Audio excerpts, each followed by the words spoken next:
نحمده ونصلي على رسوله الكريم اما بعد فاعوذ بالله من الشيطان الرجيم بسم الله الرحمن الرحيم رب اشرح لي صدري ويسر لي امري واحلل عقدة من لساني يفقهوا قولي.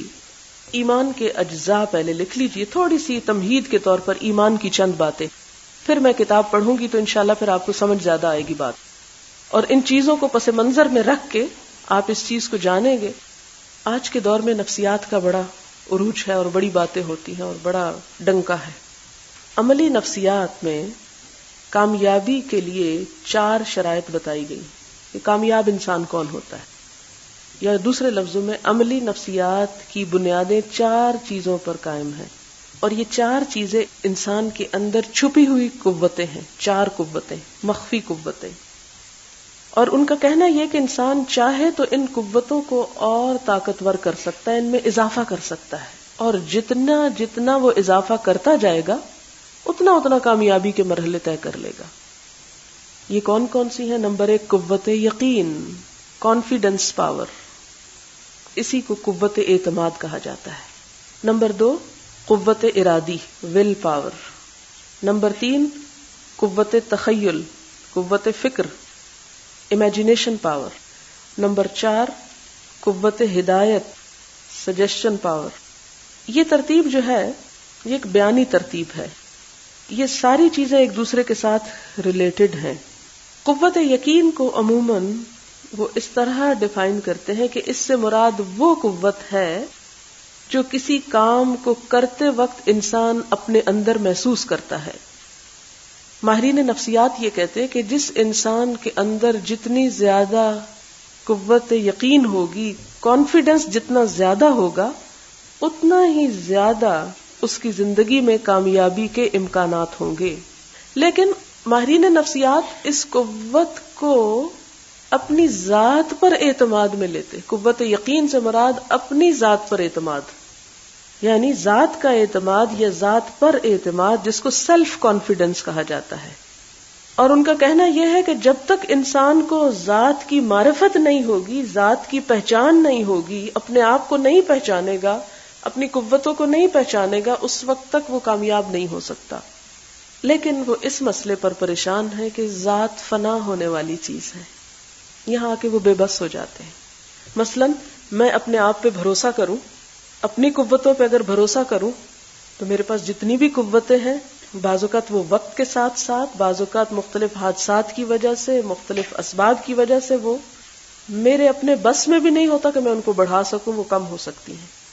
پھر کس قوت پر اعتماد ہو، کس پر یقین ہو کہ انسان جسمانی طور پر کمزور ہونے کے باوجود اس کی قوت یقین میں کمی نہ آئے؟ اس کا جواب ہم کو اسلام دیتا ہے. اسلام اس کو سپیریئر کانفیڈنس کا نام دیتا ہے.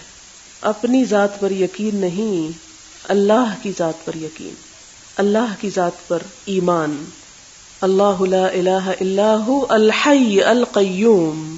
اللہ جس کے سوا کوئی الہ نہیں، وہ زندہ ہے، وہ قائم ہے، ہمیشہ تھا، ہے، رہے گا. جو اس پر بھروسہ کر لے، اس پر اعتماد کر لے، اس پر یقین کر لے، پھر وہ کامیابی کے مرحلے طے کرتا چلا جائے گا. پھر اس کی زندگی میں کوئی شکست نہیں، وہ ٹوٹ کے بھی نہیں ٹوٹتا، وہ ناکام ہو کر بھی ناکام نہیں ہوتا. یہی چیز دراصل ایمان ہے. اسلام میں آنے کے لیے، مسلمان امت میں شامل ہونے کے لیے سب سے پہلی چیز جو ہم کو دی گئی وہ کیا ہے؟ یقین کی قوت. اور کس پر یقین؟ خود پر نہیں، اللہ کی ذات پر. اور پھر اس کے ساتھ اس کی مزید وضاحت کی گئی، اللہ کی ذات پر، رسول کی ذات پر، کتاب پر پورا کانفیڈنس رکھ دو اپنا، جو کچھ کہتی ہے مان جاؤ. فرشتوں پر کہ جو لائے بالکل ٹھیک لائے، کوئی اس میں غلط بات نہیں. آخرت پر کہ وہ دن آئے گا جس میں اگر مجھے دنیا میں کچھ میرے ساتھ زیادتی ہو گئی، کمی ہوئی، تو بھی وہاں سب کچھ مجھے مل جائے گا. کیونکہ اسلام میں موت فنا کا نام نہیں. موت کیا ہے ہمارے ہاں؟ موت جسم اور روح کے الگ ہونے کا نام ہے نا. احساسات کس میں ہوتے ہیں؟ روح میں. روح فنا نہیں ہوتی. موت اس کے لیے خاتمہ نہیں، احساسات کے ساتھ نئی دنیا میں قدم رکھنے کا نام ہے، جہاں وہ احساسات کے ساتھ جائے گا. خوشی اور غم کے احساسات اسلام کے نزدیک صرف دنیا کی حد تک نہیں ہے، بلکہ اس سے آگے کہاں جاتے ہیں؟ آخرت میں. یعنی مادی نقطہ نظر سے اگر دیکھا جائے تو احساسات کی فلفلمنٹ، اپنے جذبات کی تکمیل کا نام ہم یہاں کامیابی قرار دیتے ہیں کہ میری کتنی خواہشات پوری ہو گئی، کتنی حسرتیں پوری ہو گئی.